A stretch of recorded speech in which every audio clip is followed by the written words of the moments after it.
Clinton, how are you? You all right? Yeah, good. Thanks. Good. Well, welcome to Unlocking Human Potential with me, Andy Hosgood. Today's guest is Clinton Lewis, the founder of Active Physiques, a fast-rising coaching brand helping busy professionals transform not just their bodies, but their habits, confidence, and lifestyles for the long term. His programs combine structured training, tailored nutrition, accountability, and community support to deliver sustainable results, not quick fixes. Clinton's stories are powerful, as is coaching. He's gone from struggling financially to building a high six-figure business and now specialises in helping business owners create structure, clarity, so they can excel across physique, business, and family life. He's a big believer in mindset as the foundation of transformation, crediting books like Think and Grow Rich, which helped him scale his income and turn weakness into strength. As a director of Active Physiques and a coach trusted by high-performance professionals, Clinton is on a mission to prove that when you can change the way you think and live, you can change what you're capable of achieving. Couldn't have said any better there, mate. Hit the nail on the head. It's like I wrote it myself. Might be a little bit of support and help in that, but no, I appreciate you joining us. It was good when you reached out on Instagram. Yeah. You know, and I looked at your profile and I thought, you know what, this will be a really good conversation. So thanks for joining us today. So the way we always start this is something you're curious about. So curiosity kind of runs through all of our conversations. So what is something you're curious about right now? What curious about you? No, not about me. It can be about me or curious just about the world. Generally about the world or about what you're doing or... I'd say if I was going to ask something about you, yeah. How did you get into doing podcasts if from being a physio? Oh gosh, it's never really come back that my way. I generally believe that one of the things that made me, as a healthcare professional, was really interested in people. Yeah. Even though I describe myself as antisocial and an introvert, Wow. I would say that my interest in people and when people came in pain, it was the story behind their lives. And I think I've always been interested in that. I'm the kind of person generally who, if I'm on holiday, sitting there reading evolutionary psychology books and behavioral psychology books. So people interest me. Yeah. So the opportunity to sit down with people like yourself and explore, you know, what optimizes people and how we get the best out of people. A podcast just seemed a really good opportunity to have good conversations with people like yourself, record it, and then share it for others, really. Yeah, so it's mad that you say that because you don't really like being around people, but then you're helping people. So it's like, which one is it? No, I like a one-to-one. I do right, I've like... helped you now, I've seen a bit. Yeah. I like being on a one-to-one. And there's always something I would... And I think, but partly I think that comes from, I find that I like to reserve energy. Yeah. I think reserving energy is... and so being around lots of people and giving a lot of energy. I'm an energy giver, I would say, naturally. So I think when you're in big groups, it drains my energy. Whereas one-to-one, I gain energy, if that makes sense. Yeah, it's the same as me. Like, I do like being around people and helping people. I'll do it, obviously, every single day. But I do like my own space as well. Yeah. So you do have to restore your batteries, don't you? Like after the live event yesterday. So I was around loads of people then. And then after that, you go on a little bit of a come down. Yeah. You get the high from it, but then you go on a bit of a come down. You feel like you just need to chill and let everything take in. And then even today, like now I get the bus. Yeah. It's a bit mad, really. But every single live event I've done, so this was the third one of this kind. So the first one was March last year. So just under a year, but less than a year ago, isn't it now? So there's 20, we capped at 30 people. Right. 27 turned up, around about that. And then this one was like 110, 120 or something. So we've grown fast. Yeah. And even from that first one, it's like I did have a bit of a low after it, even though it's achieving something what you've never achieved before. Because a lot of people, they like shy away from talking on stages and stuff like that. There's a lot of coaches out there and they struggle by doing something like that. But really, it's like you can't fake it, can you? Because there's no script. So you have to prove that you've got the knowledge. You have to prove that you're confident. You have to prove that you can change lives on the spot. Yeah. And people will be asking you questions. You can't really think, let me just get this one up here now. So talk to me about the live events. What made you then, because obviously you've had the business, 7 years? Yeah, this is year 7, yeah. So what's then made you then go, let's put these events on, and what are they about to listeners that are unfamiliar with you? it's one of them. Like I went to a live event, and it was a mindset and motivation one. Nice. And for me, like I got a little bit of an idea from that because I do like the Tony Robbins and the Bob Proctors and all these sort of people who do the talks, and I've always wanted to do it. Really. Okay. I put it off for years, down to obviously limiting beliefs, fear of judgment, do I know enough, like all that sort of shit, which you have to put to bed and just crack on. But then I went to this live event and I thought, it's good, but I can do better than that. Okay. So obviously then I created my own. Oh, nice. So it's like an idea.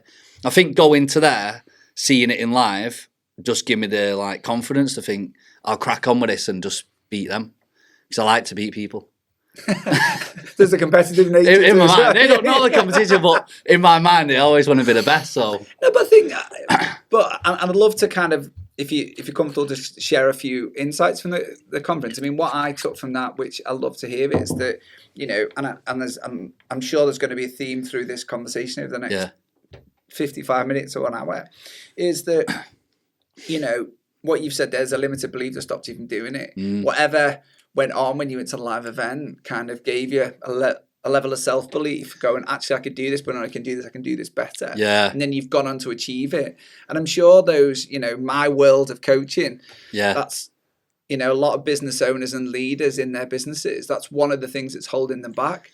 So I'm just curious then, was there a one moment? Was it something at the event somebody said, or what was the... I think it was just because like I went there, and obviously it was in real life. It wasn't like you're watching Tony Robbins on telly thinking, that's a dream, that's a film. Yeah, yeah. It's like going in person and then just seeing people are similar to you, like on a similar level. Yeah. And they might be a little bit further ahead, but they're not the reaching point.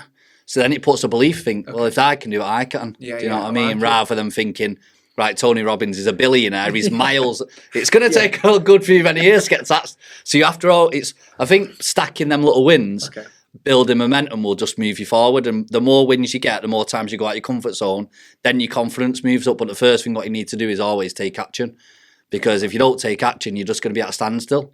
You'll be the person who says, I can do that rather than doing that. So you just need to start getting the wins, really. I love that. Well, it kind of brings us to kind of what the themes of the podcast are. So kind of 3 themes, and I think we've already started on it, and we'll explore it more about how we unlock the best out of ourselves. So you can obviously take that from your own personal journey, or obviously the work that you do as a coach. Yeah. How do we get the best out of people? Then I'd love to explore, how maybe as a coach that we also help unlock potential in others. Yeah. Any secrets around that you could share, Can't any tell insights you've got. No, obviously, you'd have to sign up to you. And then, like you've said, I think one of the bit at the end that, I believe if listeners have, listened to us for a good 50 minutes, the last 10 minutes should be about how we wrap this up and how we then offer advice and offer those insights and almost challenge what actions listeners should take. Yeah, defo. So if we talk about, what were some of the insights from maybe the mindset event that you did this weekend that may be about unlocking potential in self? So just probably take it back to the start of the journey, really, because I think my journey shaped my actions now, and obviously my actions have shaped my journey. So it's like a circle, really. Yeah, cool. But I was working a dead-end job, what I didn't like doing. Worked there from school as an apprentice, building ambulances, and it was like prison, to be honest. There was a guy who was there was offices upstairs. You was on a line, like making stuff and all, making trailers, coaches, and then there'd be bosses who sat there. And if you talked, they'd come down and say, "What you doing?" I was like, "Just having a chat." Nah, I get back to work. Okay. And that was all like that for 8 hours straight, 8 to 10 hours straight, every single day. 16 years old, just treated like shit. And then it was just around a low negative people because everyone hated the job, but they weren't there for the money. And then I went to Ibiza basically with my mate, got a loan out of the bank for $3,000. Went and flown over there for 3 weeks because I thought, I'll just see what it's like. I was a bit too scared to think I'm going to quit my job, but I thought I'll just see what it's like. So I went over there, had the time of my life, and then come back. And I was in work, and I was just every single day. I was like, you get the holiday blues, don't you? But I was basically, had the holiday blues for 2 months, and I thought, something's not right here. Probably I'm living the wrong life. And I didn't really know my purpose at the time, so I just thought, I must need to be doing seasons. So I handed the notice in, done the first season, and then that's when obviously I mentioned about the €3 sandwich and stuff, because there was a Jesus shop in Ibiza. Right. And I remember I had the 270 or 250 euros in my pocket. It was the tips from the night before. And I went there and I wanted to get like something to eat because I was starving. I used to have like one meal a day over there. Right. The rest of the meals were beer. Do you know what I mean? through the job. So I went to this, get something to eat. And it was like a tuna mayonnaise, but it was more like a mayonnaise with a tiny bit of tuna. Bit of short-changing you really, but you thought, get on with it anyway. Don't know when the next meal's coming in. So I went there and obviously I didn't have enough money for the sandwich. And obviously that was a point where I thought, bloody hell, this is like rock bottom really. You know, I already rang my mum 200 times and got like little hand-me-overs and all that. So she was fed up with me. So it was either like cracking on over there, struggling, or you're going to have to come home. And my mum told me not to go to Ibiza. She went, you've got a good job, because she's grown up with like, you know, jobs are hard to come by, you know, just limiting beliefs. Yeah. What she got taught stuck with her, and she tried to teach that to me. But I always had a thing where like I wanted to do the opposite, and it sounds corny, and I always say this, but I always felt like I was born for something greater than just working a 9 to 5. So I just had that thing in my mind, and when I had that normal, like, balanced life, like the normal job and all that, felt quite, like, lost and low. And I thought, wow, I'm getting these mad feelings, and why are they doing this and that? So then basically I just carried on, persevered with the season, come back, but every time I come back, I just felt like lost again. And then obviously I thought of the idea to make these £9.99 plans. And then obviously it is what it is today. But the key thing what I'll take away from that is just taking action, really. Taking action is going to move you forward. You can speak about stuff all you want, but taking action is the key thing what I'd say any business owner or anyone who wants to be successful to move forward. Other than that, you know, it's just words. And I think it's quite powerful. And if you don't mind, let's explore the taking action piece. Yeah.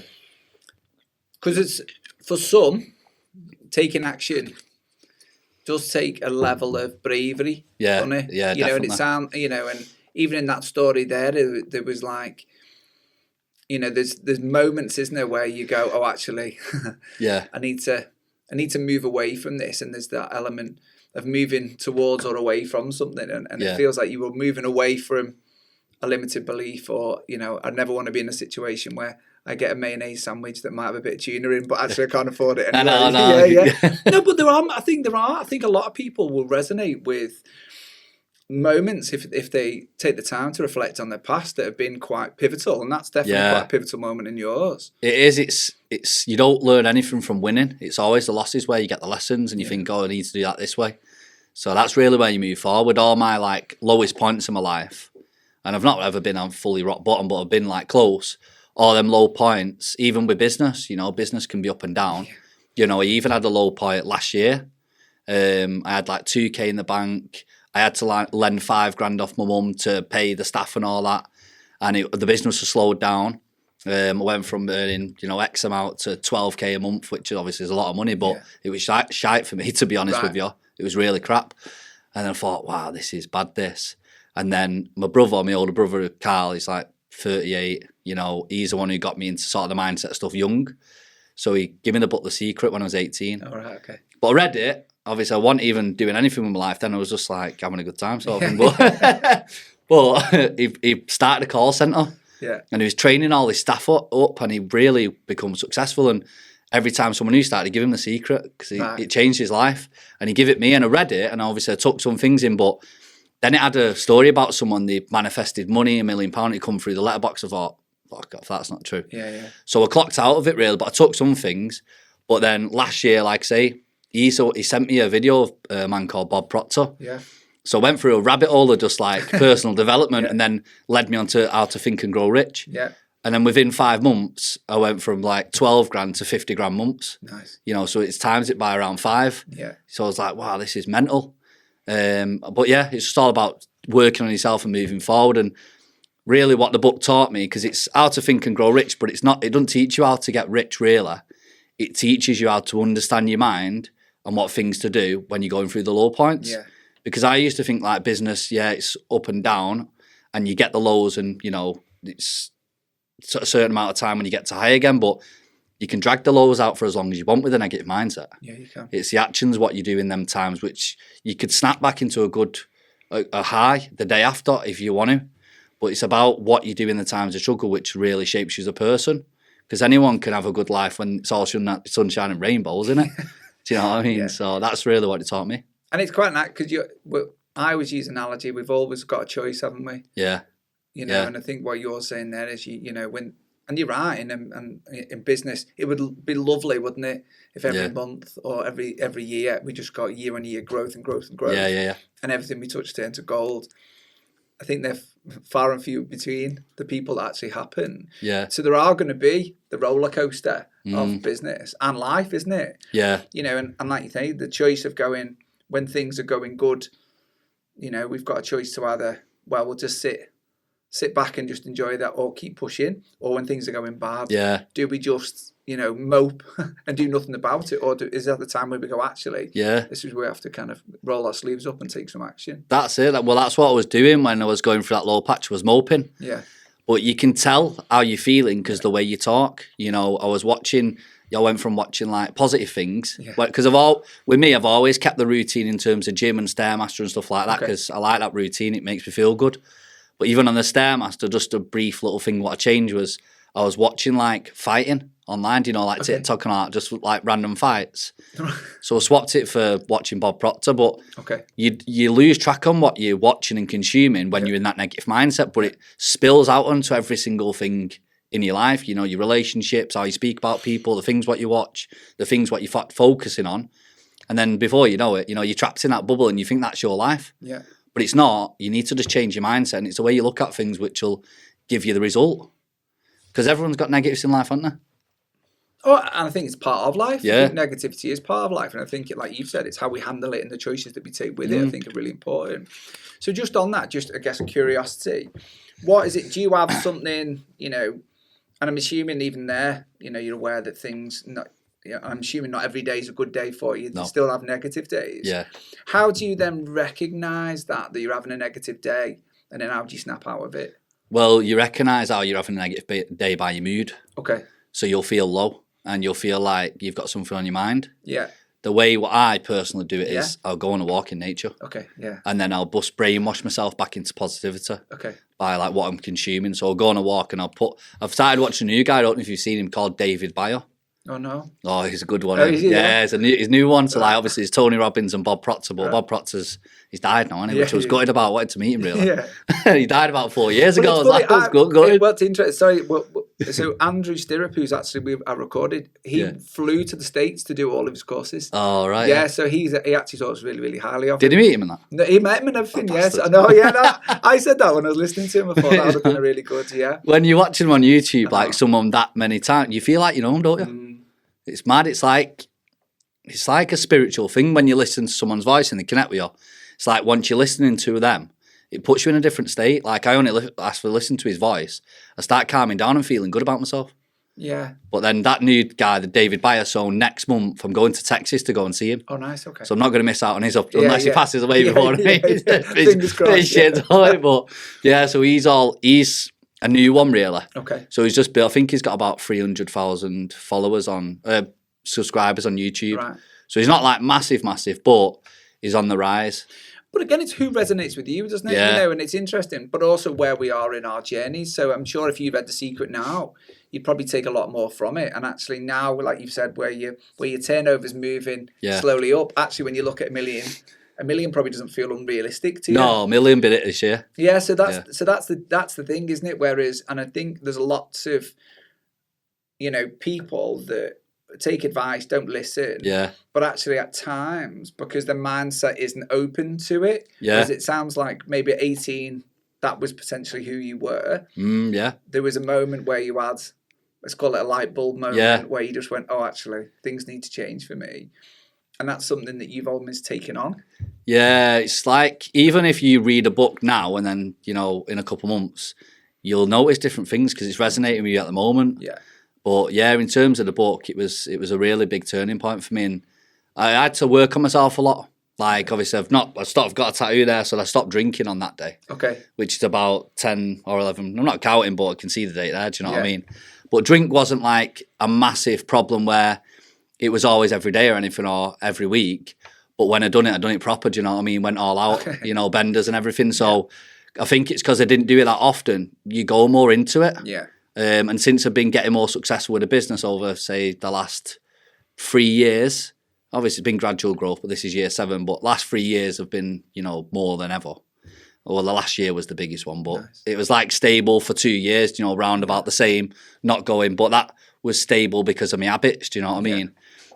Because I went into a stage where it was like, you get a good week in business, then you go and celebrate. Okay. Because of the dopamine and you want to get higher and all that stuff. So you go and celebrate because you're earning more money than you've never done before, and you can take your mates out for meals and you can do all this, and you can go and fly anywhere where you want. So you're getting someone like one of your mates there, let's go and fly there. It's all right, I'll pay for it. Okay. So you're doing all these different things. You're on a massive, and then you're going to Dubai and renting the G-Wagons and the Lamborghinis. Next thing you not got a pot to piss in, and you're just like a knob, don't you? But I feel like you need to do all them things because it's funny. But then obviously you need to know what it feels like to be on both sides of the coin, really. I think some do, definitely. Yeah, I definitely did. Did I bought the t-shirt? But you've got some good memories. But I think what's nice about these conversations is that, and I guess my assumption, not everybody does. People can be learning from what you're saying, aren't they? And I hope that, and that's, I'm assuming what you're sharing as part of your mission is that, you don't have to, blow all your money. No. In Dubai, you can keep your money in the bank. Yeah. You know that actually the consequences are because you've been that example. Yeah. But for you, obviously, that was part of your journey, isn't it? And it's great that, one, that you've gone through that. Yeah. Well, it sounds like you had a good time going through it. Yeah. But actually, there's lots of lessons learned. And actually, what you've then done is by recognising maybe some behaviours that were suboptimal for you. Yeah. You've then gone, okay, not only do I need to improve on my behaviours, but then how do you then mirror that and then turn that into some actions for others? Yeah, I think the biggest real lesson what I was trying to say there is because my low points were down to obviously celebrating a lot, the drinking and stuff, but other business owners will have low points through different things. Correct. It might be other addictions like gambling or whatnot or whatever, or it might just be like self-doubt, and thinking they're not good enough. So everyone's got like a kryptonite, really. And the lows, what I'm trying to say, is what really like excel you. And then you'll have them key turning points then. But it's the fact that you own it. I think that's the thing. It's like, it's fact. It's, I'm very, well, there's nowhere for me to hide on these podcasts. Yeah. I mean, you even start cameras everywhere. But even the fact that you, when I asked, you were curious about me, which is that no one's ever asked me that. Yeah. I'm thinking, okay. But I've got nowhere to hide. I've always said that one of the things I can say is, I've been very open to say, look, my personal thing is I would call myself an introvert. Yeah, one of the things I would say, I'm confident. Yeah. And that confidence because I'm really comfortable with my own flaws. Yeah. Because I own my own flaws, right? I am flawed. I'm not perfect by far. Yeah. But it's the fact, and that's what I'm interpreting from what you're saying is that you recognise where your flaws were. Yeah, of course. You've then gone, right, actually, that's not helpful if I want to get to this point. Yeah. So then I need to kind of act on it. And that seems a big thing for you, taking action. Yeah, it is. It's one of them, like, I know I'm not perfect. I know I've messed up a lot of times in life, but I feel like once you pass that stage, you can speak openly about it. But when you're still going through a struggle, you might brush around things and think, I'll just go on to the next subject sort of thing. But yeah, I feel like it's one of them, you just need to be open about it because that's how you move forward, don't you? Well, 100%, but I think that is what the sticking point for lots of people, and probably lots of people listening, is the fact of the not having that open and honest conversation with themselves in the mirror and saying, okay, own your flaws. Yeah. We can't be perfect at everything. No. It's impossible. But actually acknowledging it and then going, okay, so what behaviours do I need to change? The fastest way to move forward, though, is working on yourself. 100%. So if you don't know your flaws, then you're not going to move forward into the best version. And I knew, like, last year, I needed to let the beer go completely because I've knocked it down more over the years. It's got less, but then it's been intense at the times, the benders and all that sort of stuff. So, like, you kind of make up for it in a way anyway, but I've had times like last year, at the start of the year, I've done an announcement on Instagram, I'm sober now. Okay. And by month 2, I'm going Bali and then I'm back on the beer. Right. But do you know why it was that? Which I'm good at identifying myself, really. It was because I always left the door open for when I went away on holiday because I used to love the memories, having a pint on the beach. Like, that's my life completely. I love that part. So I always left the door open and thought, I'm not going to drink here. but I'm definitely going to have a drink when I go away and enjoy myself in the sun. Okay. But then if you go away in the sun, like I did with Bali last year, because I went with my little brother, then you've left the door open. You've drank anyway, so you're not sober anymore. Okay. So you think, oh, if someone invites you to a party, or it doesn't matter anyway, because I drank last week, so I'll just start it next week. You know, and then you're back in that thing again then. So you're not keeping the promise to yourself. So you're basically lying to yourself and making excuses. And then you sound like one of these idiots like, oh yeah, I'm going to stop drinking and all that. And, you know, you're on repeat, aren't you? And I've done enough times on repeat, do you know what I mean? So it's time to start moving forward and stop being bullshit. To put it plain and simple. I love that's the clickbait. Sort of cheap. No, but it is. But again, I think what's quite nice is that, you know, you are now sharing this. So obviously the events that you're doing and kind of telling your story, I'm assuming. And then obviously encouraging others to find out, you know, what is their, you know, less optimal behaviours that they're kind of adopting. And is this something that you've done solely? Have you had to get support from other people? Have other people kind of told you, maybe when you've had a bevy, mate, you need to calm it down? Or is that something internal? It's always been myself, really. Obviously, other people be like, yeah, that's not matching what you're preaching there. But it's been other people, but it's a combination of me first. Yeah. Like, even when I was in IBF, when I didn't have the business, I'd done my first season. Obviously, I went over looking pretty ripped, to be honest. Come back looking like a bag of shit. I was at the end of the season, like, to the girls, like, this is what I used to look like. Like, God, like, you know what? So it was like an has-been then. But then I got back in shape straight away, left the beer and all that. My dad thought I was going to be an alcoholic after the first season because I was drinking every day. Yeah. And he was like, wow, it's mad how you've just stopped the beer. But I always had standards to maintain being in shape, whether I let it slip or not. And then the second season, what I'd done, I got a different job, which was like healthier, even though I was still drinking quite a lot. You're on a season, but I changed the location because I didn't want to live that life where I was having pints at, 5 p.m. And that was your first meal. You're waking up at 2 p.m. and then your pints are at 5. That's your first meal, a pint of lager, really. Okay. You couldn't afford a meal anyway. Yeah. And you got done on the shift if you was eating. You know what I mean? You used to have to go and eat in the toilet sometimes. It's hanging. Wow, okay. So that's what they're working, but it's just, I worked at Lineker's and it's just a party place. Yeah. So that's how it is. But then I've took the actions to change the job and like change my season. So I did still go to the gym on the second season stuff because I always wanted to maintain like the gym and being in shape for myself. So there's always been like a limit where you think, right, I need to sort of pack this in now. Like myself.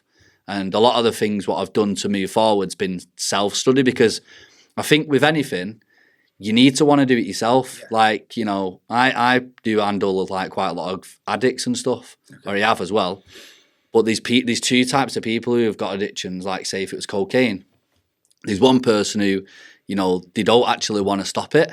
Yeah. They're still in that cycle. Like my best mate, he's an addict. He don't want to stop it. He's had the help. He don't really want to move on. But then you get someone who actually does. And their habits and how they like go into it is a lot different than the other person. So I think that all boils down to how much you want to change, which will determine the outcome of actually what you're doing. You can get everyone around you supporting you and saying, yeah, you need to stop that and we'll get you rehab or what. But it has to be you who wants to do it. And then that's when you get the result. I really like that. And I guess part of then the work that you do in your coaching, how do you then, when you're bringing people into the coaching, is this something like is there a prerequisite to kind of see where they're at from, because, if we follow your Instagram, we're going to put all this in, there's some pretty impressive physiques that people have got to, and which takes an incredible amount of discipline and dedication to do that kind of stuff. So how do you then, as part of that kind of remit, find out what mindset people have got to kind of help them to understand, okay, so what actions do they need to take? It's always like the coaching starts a couple of weeks in. You don't know someone's mindset from day one. It's like meeting someone for the first time. They might be holding a face. They might be having a face on them. Do you know what I mean? Yeah. They might not be the true, authentic self. So, the more you get to know someone, the more you'll learn, the more you'll move forward. Whereas I'm burping, he's filling. Throw water down myself, yeah. But the more you get to know them, it's like, I can speak openly about one of my recent clients, Sam Larkin. So he was an ex-pro boxer, went home, his mum was dead, she was struggling with drug and drinks and all that sort of thing. But he was a pro boxer. He went to a boxing fight just to watch. He was on the road for his 6th pro fight. So he was getting up there. Basically got jumped by 3 guys who he had a bit of trouble with and all that. And then got brain damage. Got his boxing lights took off him. He owned the gym in his area. So basically he had everything. And then it got took away from him. So he went through the cycle of beer and drugs for 5 years solid. He used to have about 100 to 200 pounds of cocaine every single day, a litre of vodka. So he sounded like he was having a good time. I'm joking. But he was in that cycle. Yeah. But really, you needed that cycle to go sleep. So it made him numb. So that was his distraction. But he's seen all the health professionals, private, all that sort of stuff. Then he come to me. But when I first started coaching him, he wasn't that open about it. Well, he wasn't open at all. Okay. But then I noticed on his check-in day, because my clients do 1 check-in a week, depending on what stage you're at, he kept like missing check-ins, and it's like before 9 a.m. And he's got a son called Tommy who's 9 years old, so I didn't really know much about Tommy at the time, so I thought, has he got like learning difficulties or ADHD? Because he said he's an handful a few times. And my missus, she's got an autistic son, so I thought, I know what it's like. So I just quizzed him, I was like, is he disabled? Are you struggling with him? And he's like, opened up then. He's like, no, he's smoothed it over, I had a couple of cans. But it wasn't, it was, the bags of Coke and all that sort of stuff. So basically, what I spotted his pattern, because every single person's got a pattern of what they do to move forward or be around in the same circle.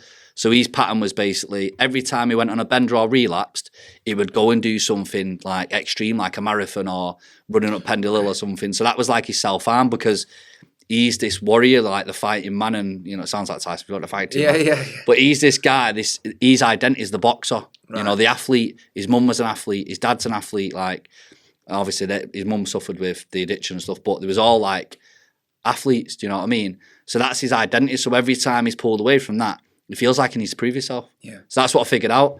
And then I said, no, we're not going to be doing because he used to send me form videos, smashing it in the gym. He said, yeah, I'm going to send you some videos. He had a relapse last night, but I'm going to send you a video. I was like, no, we're not going to do that anymore. What we'll do is we'll send a video of you saying, I'm Sam and I don't drink anymore. Okay. So you should have seen his first video. He's like stuttering, eyes looking up in the air and everything. But the way he said it is, I'm Sam and I don't drink anymore. So he's speaking like the addict, doing a video. He's not speaking like someone who's strong and powerful and over the addiction, because that's what you need to speak like in anything. So we just done that every single day. And, he's had less relapses than ever. He actually spoke on stage yesterday. Oh, beautiful. And he's nine weeks sober. Brilliant. Well, he's about 4 months sober, but he's had a few relapses, because life's not perfect. He has had relapses, but they're less intense. Like the last relapse what he had, he just had a couple of cans, rather than a Coke and stuff. So it's getting less, but the biggest thing is, he's better with his son. He's back doing PT and in the gym, so he did have a gym.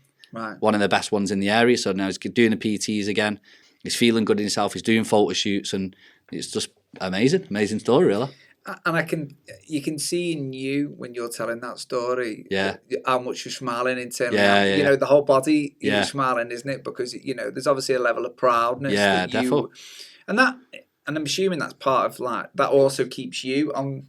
Seeing the results that you're getting is also obviously trying to keeps you motivated as well, doesn't it? Yeah, it does. That's the best part of it. Seeing other people win. It's like I've had people send me money before and just like making an excuse that why they want to leave. And I think like, oh yeah, I've got a higher bank account, but don't really feel fulfilled. But when I do stuff like that, speaking on stage and he's telling his story and he's getting nearly in tears and stuff, they're like key moments what I think, you never get the memories back. And it's all down to basically, well, it's both, but it's down to me putting them steps in place. And I just brainwashed him into positivity, because you've got thoughts, what you say every single day about yourself. Yeah. You're not good enough. Is this podcast going to go well? Yeah. I don't really know this person. Like, what's the vibe going to be like? Am I going to sound shit? You get all these little like stuff that holds you back. Everyone's got it, no matter what you do. But you have to say, because the one thing I've learned is you can't think a negative thought and speak positive at the same time. It's impossible. You can't speak and think at the same time. Yeah. So if you speak every time you think negative, is that going to fast track you to be more successful? And the answer is yeah. Right. So that's what he was doing. I remember his first Zoom call. He said, I'll always drink anyway. And I said, I know you will. And he's like, what do you mean? I went, well, you're saying you're going to be an alcoholic all the time. So you are 100%. You're speaking it into existence. So that's why I thought, I'll change this. And then I'll just basically sends me the video every single day, twice a day. Right. I'm Sam and I don't drink, and you can see his energy I'm Sam and I don't drink. Yeah, lovely. Yeah, but again, it's taken and I guess everyone's got, like we started with, everyone's on their own journey, everyone's on their own little pathway. You've been very honest and shared yours, and it's quite a powerful story. And obviously Sam, the fact that he's gone from almost being reluctant to do the video to now embracing the video. Yeah. And actually now there's some real positivity and it's all moved in the right direction. And I think, listening to you there, I think a lot of people that have come on this podcast have said similar things, is in the sense that, it's funny what the conversations that we have with ourselves in our head, innit? Yeah, yeah. And actually, those conversations we have, how much they can impact you. But I really like the fact that you can have a negative thought and then trying to say something positive. It's very difficult to do, isn't it? So actually, and then having that, and it's about how do you then, or what would you encourage people to do who are listening that are having those negative conversations? How do you then have a positive conversation with yourself, or what's something that you've done or something that you share with your clients? The biggest thing what I would say to anyone to do is affirmations. Okay. And obviously vision boards and all that sort of stuff, they're good if you've got goals and targets. I do all them. But if you've got, like, I've got it in my pocket here actually, so I have stuff like this. So like goal cards. Oh, nice. So I basically write personal goals down for me on there. And every time I think negative or I'm in a low mood, or just as many times as possible, I'll read that out loud. Oh, nice. Okay. Because then you're like brainwashing yourself into believing and not having doubts. Because the more times in the day what you have doubt, that's a negative emotion in it, so it's not going to happen. But the more times in the day you're having, positive thoughts, good things happen. You need to think, like, when you're having a good day, something bad can happen. Like I was having a good day. I was in McDonald's getting a double espresso before the gym. A guy drove into my bumper in the back. I just got out. If I was having a bad day, I'd probably have smashed his head in. But I just got out and I just looked at the back of the car. The guy was shitting himself. I got to the back of the car. I said, "Is there any damage?" He's like, "No." Like, right, have a good day. We're like, "Oh, cheers, mate. You've made my day." But like little things like that, it's like nothing affects you if you're vibrating good, really. Right. Unless obviously it was something severe. But like if you're having a bad day, if you bang your toe and you're really annoyed about it, you can have a very trivial thing what like piles on top of that. So it's about getting back out of the state as fast as possible, really, and then you'll start to move forward then. And is that part of the coaching that you do? And I guess that was part of the mindset thing you did at the weekend, is it? Yeah. Yeah. So the key like message what I wanted to give everyone to that is overcoming limiting beliefs, because you all have them, basically. So you always have something what's holding you back. It might be from childhood or people around you or your circle right now. So who you're around, you turn into. Obviously, you probably heard that quote before, haven't you? It's a very good quote, but it's like just about overcoming them limiting beliefs to move you forward. But everyone's got them, I would always put it down to two main things, really. It's like the fear of failure and the fear of judgment. Judgment is a part of, it's part of us as humans, I guess, isn't it? And fear is a part of us. It's a part of us. It's part of everybody. It's if we choose to acknowledge that part, isn't it? And like you said, sometimes the fear of, just reflecting back on your journey, the fear of going, am I going to get fed? So now it's the fear of going, well, what happens if I do it a million? What's next? It's the what do I do with that? And can I maintain that? And they're all there, aren't they? And I'm sure everyone listening is very familiar with that. Well, one of the quotes, you can take this one, you might have heard it, but it's my mentor taught me this one. It's new levels, new devils. Okay. So like every time you get a new level in life, there's new devils, new challenges. So that's how you always want to see it. But I think once you like start to build momentum, and it could be small wins, even if you're on a fat loss journey, if you lose, a pound each week, you're going to lose £4 or, half a stone in 2 months, for example. So it's all them small wins what they put your mind more at ease to do more. So I feel like the bigger you get, the easier it is to switch into moving forward. But I think the start bit, when you're finding your feet with the mindset stuff and finding who you are, because I think it all stems back to finding who you are and working on yourself. That's the main driver of everything. And once you know who you are, and I'm still working on myself every day, I wouldn't say I'm fully 100% confident in who I am and all that. It'd be a complete lie. There's always cracks in everyone. But that's why you have to keep learning about yourself. It's like, even when I've done that talk over the weekend, you're having the thoughts before it. Of course, But it's just, even if you're not fully content with yourself, it's about thinking, I don't really give a shit. Yeah, no, I agree, and I guess I always use the same. I'm a constant work in progress. Yeah. Because it allows me to go. Well, like you said, although I'm very comfortable with who I am, Yeah. I appreciate that my constant progress has to be working on the flaws that I've got. Yeah. And it's that constant thing, and also that comfortableness of going, I'm good enough with who I am at the moment in time. But the version of me in 12 months is going to be a better version of that. But also my expectations of myself is probably going to be higher. Yeah. So I'm still only going to be good enough because it's that constant.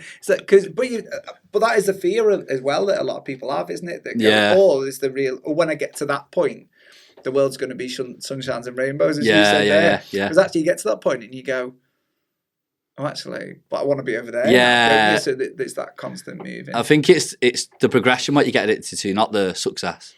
You like the grind and the progression and the working up and, let's push hard for this month and, get this sort of money, or let's push hard on this client and get them looking good for this, photo shoot. Yeah. It's the progression, and that's like with these events as well. With 27 people the first one, and because the event what I'd done was for free.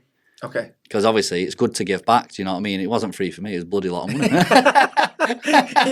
Got no money back again now, back to this again. But so it wasn't free, but it's about giving back. But it's like, you don't know who's going to turn up. No. And then when you've seen people coming, you think, is there going to be more people last time or is there not? But there was, luckily, so it was all right. But also, if part of your mission is actually to make a difference, then it's reducing that barrier to entry, isn't it? One of the things that, even from our brief chat that we had before this, one of the things that you could resonate is that you generally care about the outcomes that you get with your clients. Yeah. It's. I think it definitely comes across to me that it's important that, one, you get to tell your story so people can then go, okay, let's make better choices. Let's better choices. Yeah, but also there's the authenticity piece. People will resonate with that. Yeah. They realise you're normal. You're not a preaching. Yeah. The fact that, and I think it's really important because I think there are lots of people out there that have been successful or have been, don't admit the flaws live. Yeah. And are very preachy about how to live life. Yeah. And, personally for me, then you kind of go, whereas I think... You don't believe them. You just don't feel genuine, if I'm honest. It's one of them, it's like, that's the whole reason why, where I can't not be authentic. So it's one of them, you avoid things when, you're not doing what you preach, basically. Because I remember, even when I was in the cycle of drinking and I was in Dubai and all that, and I always do motivational videos from a team. It just comes naturally to me, to be honest. Probably you can tell. But I was just basically doing it. But I remember doing this video and the words weren't coming out because I didn't believe the words what I was saying. Yeah. I'm saying get up, get active and all that. What are you on about? You've just woke up. You're hungover, you dick. So I just couldn't say it. So I just ended up giving up and not doing the video. But I thought, I don't want to live like this. Yeah. Because I want to be boosting the team up and motivating people and, I want to be the leader and stuff.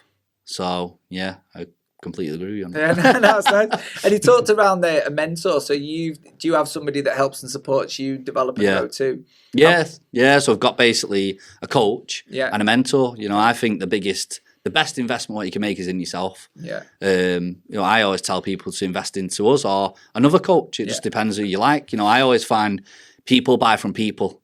You can say all about your qualifications and this and that and how good your results are, but I think really they're buying from the person. Yeah. Because there's a million coaches out there, but I'd always say you definitely want to invest to move yourself forward. It's like fast tracking your progress, really. You always want, it's insanity to learn from someone who you won't trade places with, isn't it, really? And I seen that on a thing. That's nice. Yeah, I seen it. Will Smith said it the other day, so I thought I'd use that one. Yeah. No, I made it up.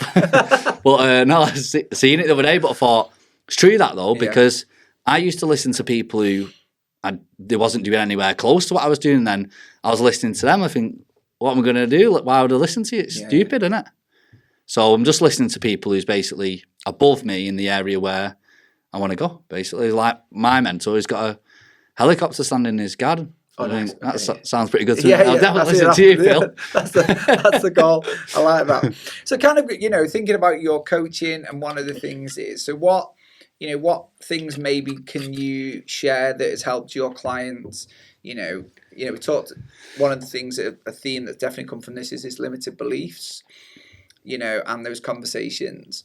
So is there any other things kind of that we could share that you think would be helpful from things that you do with your clients that listeners might be able to start adopting or using? Yeah, so I done one on stage live the other day. So you basically get a piece of paper, obviously draw 2 lines down the middle, like, well, you know what I mean, down the side. Yeah, I'm with you. So on your first category, you'd put what you want. Okay. So, your dreams, desires, goals, ambitions, all that sort of stuff. Then the middle one, you'd put what's holding you back. What's holding you back from achieving that? Yeah. And then the last one would be basically what self-sabotaging traits do you do? Oh, okay. In terms of the middle one. So like, it might be drinking, pornography, drugs, food, whatever's, because then you'll learn about, really, this sheet's going to learn you what your limiting belief is in a way. Obviously you can dive deep and all that if you want, but it just gives you a briefing and it helps you understand, because I think you're only as good as your education. A lot of people, they go round in life with the same habits just because they don't realise sometimes they're doing it. It'll be like someone who's trying to lose weight and they think, oh, I'm eating healthy, but they're not tracking calories. Yeah. It's not their fault. They just don't know how to track calories. They've not got the education. But when someone gives them the education, they're like, whoa, that's how you do it. And then they start to move forward, or not adding coffees on. They're getting these sugary coffees and all that and thinking, no, I'm sticking to the plan. Yeah. But they don't realise that the sugar in the coffee is going to put the calories on. So you're only as good as your education. There's always levels to do. So that little trick there will just help you understand a lot more about yourself so you can move forward then. Because, well, like I mentioned before, the more you learn about yourself, the faster you'll move forward. Yeah, and I guess it's creating that environment where people can be comfortable doing that, can't they? You know, and that's obviously a skill that you've managed to master, because, like you've said, there are a lot of people do, if they're going to lie to themselves, they're going to lie to you. Yeah. It's that study, isn't there, when you go to the GP and they ask you those questions and like, how many units of alcohol do you do? And everyone kind of just goes, not that many. Everyone underplays it. Yeah, always. On the basis of, like you've said, for the judgment part of it, that fear of judgment. Whereas actually, you go into a medical professional to tell you, you would hope, to kind of, look after yourself, just like if you're coming to yourself, so kind of figure out, right, I want to get into a better shape, or I want to create some better habits, and I want to lose a bit of weight or tone a bit up or get to 4% body fat, whatever the goal is that they're trying to achieve. It all starts with you have to be vulnerable at the start, don't you? You have to be dead honest. Yeah, you do, and it's like, people don't always do that though. It's like even Sam, he wasn't like that at the start, but then the more you get on with a person, because you have to get on with someone, don't you, to open up, really. The more you get on with them, then they'll start to open up then, because you don't have to rush it, it's like a relationship, innit? Like, if you meet a girl at the bar, you're not saying, oh, you're coming home straight away. You build the connection, don't you? And you say you're coming home like 30 seconds later. No, but you build the connection, don't you? And obviously that's how you have to work with people, because it's natural. Like, I don't like fake relationships. My circle's very small. Yeah. So I just treat everyone the same as that. I wouldn't like plaster a load of stuff to someone and act nicer if I don't like them. I would just basically tell you I don't like you. But I think it's also important, isn't it, for people like who are whatever stage they're at, if they are, there might be people listening that are trying and get in better shape. Yeah. Which I know that a lot of the work that you do with CEOs and leaders, which is kind of a lot of our listeners, the founder-based business owners that are all stressed and full of self-doubt and self-belief issues. And one of the things is, there's the trust element, isn't it? So how do we trust somebody? Yeah. But it's having that first step of being trusting enough to trust somebody to say, right, these are the calories you should eat. Yeah. I think with a lot of business owners, the biggest struggle really is structure. Yeah. They've got a successful business, but what they do is they put the business first before anything, and they put the business before the most important person, that's herself. Yeah. And the same as someone, if they have kids, they're like, I'll do anything for my kids. They're doing more things for the kids than they are themselves. And really, if you're not 100%, how are you going to give 100% to anyone else? You're not. You think you are, but you're not. It's interesting with that, isn't it? Because I was using the analogy, and I love what you just said, because it's, also if you're trying to be a role model to your kids, by looking after yourself, you're role modeling the behaviour that you're telling your kids to do. It's like, I'll always make, God bless her, she's not always happy about it. But if I haven't, I've got a bit like you, I've got a commitment group to say I have to be on a mat 3 times a week. Yeah. Okay. Now that might mean, because of lifestyle, I miss one in the week, which means I have to go on a Saturday. Yeah. So I have to turn around to my daughter and go, what is it going to cost me for you to come and watch yours train for 90 minutes on Saturday? Normally she's quite good. It might just be a cheeky Subway on the way home or something. Sometimes a little bit more expensive or a Chinese at night. But, you know, but also for me, it's the fact of she's sitting there looking at, look, I've said I've committed to, you know, to self-improvement myself. Yeah. I read every single morning. Yeah. You know, there's those kind of things, and it's my behaviours that I hope. And I say that a lot, you know, if you're trying to role model to your kids, but you're making excuses that you can't do it because of your kids, they're actually going back to your thing. What you're saying and what you're doing are two different things. And they pick more up on that, don't they? Yeah, it's true because, like, my dad, he's trained for 45 years in the gym and he got me there pretty much since birth, since I could walk. Do you know what I mean? And I always thought I found the gym on my own because, you know, I used to do Thai boxing basically, fought in Thailand for England. Nice. I've competed in powerlifting. I've done quite a few different things, which we won't get into. Yeah. Be here all day. Yeah. But, like, really, I was doing boxing at the time. I wasn't doing any weights. I'd done a bit of a messing about, but nothing serious. And there was this gym called Body Matrix in Blakely. So it's like 3 floors, and the bottom floor was cardio, middle floor was boxing bags, the top floor was the gym. So I left this other gym boxing because he kept letting me down with fights and stuff, and I don't know, my heart probably wasn't really in it. Yeah. So I went to a different gym. I thought, I'll just practice in here while I find a better gym. So I was practicing on the bags, and I thought, wow, everyone's going upstairs. Wonder what's up there. And then I went up, and I was up 15, and then I started the weights, and I seen very fast progression. Yeah. But I always thought, I found it on my own. But really, it was installed in me from my dad from birth. Yeah. And my brother said that it's in the DNA. And I thought, what does that mean? But I thought, it is in the DNA because he's been planting the seed for years. I remember when he used to make his protein shakes in there's a big glass because he didn't have the shakers back then. Yeah. So he used to mix it and it had all the lumps in. Oh. And like when I was 2 and a half, do you want some of this? So yeah. So it's just all them different traits and it is in your DNA. And that's why I go gym now because of my dad. Right. Because I think if I would have, my mum's not into health or anything. Do you know what I mean? So I think if I would have ended up like any of them, I wouldn't have even been into the gym or anything. So yeah, thank my dad for that basically. Yeah, but I think it's important though, isn't it? Because I think, like you've said, it becomes an excuse that people can use. Yeah. But I think you've just used an example, and hopefully my example shares it as well. Yeah. Mirrors that, you know, actually. They're non-valid, aren't they? They're non-valid and excuses.